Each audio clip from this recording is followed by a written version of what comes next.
bersiap menghadapi realitas. Arus mudik dan arus balik tahun ini terbilang lancar.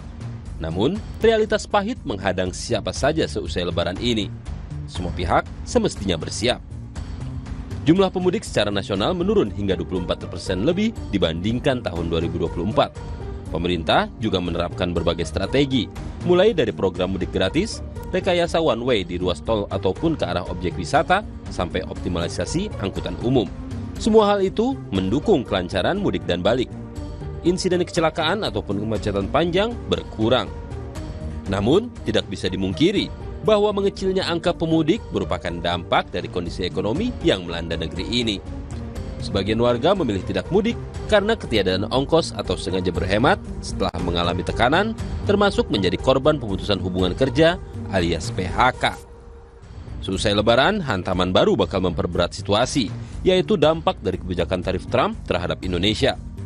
Laporan harian ini menunjukkan sejumlah komoditas yang diekspor ke Amerika Serikat biayanya melonjak tinggi sehingga menjadi tidak kompetitif di pasaran domestik AS. Akibatnya, negara eksportir harus mengurangi pengiriman produknya atau melakukan efisiensi produksi sehingga harganya dapat ditekan agar tetap terjangkau oleh pasar AS. Negara eksportir juga dipaksa mencari negara tujuan ekspor di luar AS. Hal ini bakal menimbulkan gejolak bagi negara eksportir seperti Indonesia karena berpotensi menimbulkan perlambatan ekonomi yang disebabkan berkurangnya permintaan barang dari AS, bahkan meningkatkan risiko PHK di sejumlah industri. Saat ini sebagian petani karet dan sawit juga eksportir kopi di Indonesia mengeluhkan dampak tarif Trump. Sejumlah sektor lain diperkirakan akan menyusul. Seiring arus balik Lebaran di tengah situasi sulit ini, cerita lama tentang orang yang ikut gelombang pergi ke kota untuk mencari pekerjaan pasti berulang. Di kota, jika pekerjaan formal menjadi pegawai hingga buruh pabrik telah tertutup, sektor informal seperti pedagang keliling atau pelayan warung dinilai masih menjanjikan daripada tetap bertahan di kampung halaman. Seperti yang telah menggejala dalam beberapa belas tahun terakhir, daerah tujuan mencari peruntungan rezeki itu kini tidak hanya di Jakarta dan sekitarnya, tetapi kawasan perkotaan lain yang kini tumbuh. Urbanisasi khususnya karena pertambahan penduduk lagi-lagi terjadi. Hanya saja kita alpa untuk menyiapkan antisipasi. Tidak heran jika kota-kota memadat minus fasilitas publik memadai, termasuk permukiman, air bersih, dan angkutan umum. Indonesia dan masyarakatnya sedang tidak baik-baik saja. Hantaman bertubi saat ini seharusnya benar-benar membangunkan semua pihak untuk dapat meresponsnya dengan lebih tepat. Semestinya pemerintah mengambil peran utama sebagai pemimpin dan penyelamat warga. Sudahkah?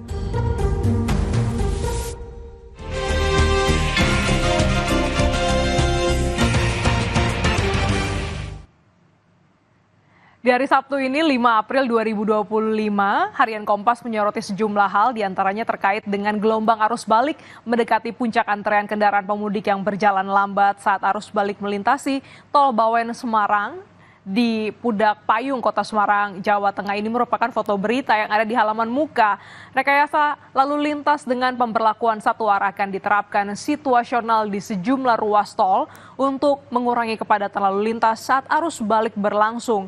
Gelombang arus balik di jalan tol Trans Jawa menuju arah Jakarta terus meningkat dan rekayasa lalu lintas berupa satu arah one way bahkan sudah diterapkan dari kilometer 414 di gerbang tol Kalikangkung Semarang hingga kilometer 70 di gerbang tol Cikampek Utama sejak Jumat malam.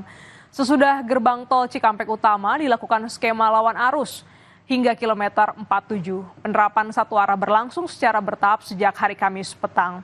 Dan kita lihat lagi ada informasi lainnya, ini terkait dengan tarif resiprokal Amerika Serikat yang berpotensi menggerus PDB. Pemberlakuan tarif resiprokal Amerika Serikat berpotensi mengikis produk domestik bruto Indonesia hingga 0,05%. Pemerintah perlu segera memulai upaya diplomasi, dimulai dengan menunjuk dubes yang baru untuk Amerika Serikat. Pengenaan tarif ini oleh Amerika Serikat terhadap Indonesia berpotensi mengikis pertumbuhan ekonomi dan produk domestik bruto. Kita lihat ada sorotan lainnya di halaman 15, ini terkait dengan berita duka Uskup Turang tutup usia, di mana Presiden Prabowo juga sempat melayat ke Gereja Katedral Jakarta. Informasi ini dan sorotan lainnya saudara dapat Anda baca di Harian Kompas yang terbit hari ini atau mengakses di kompas.id.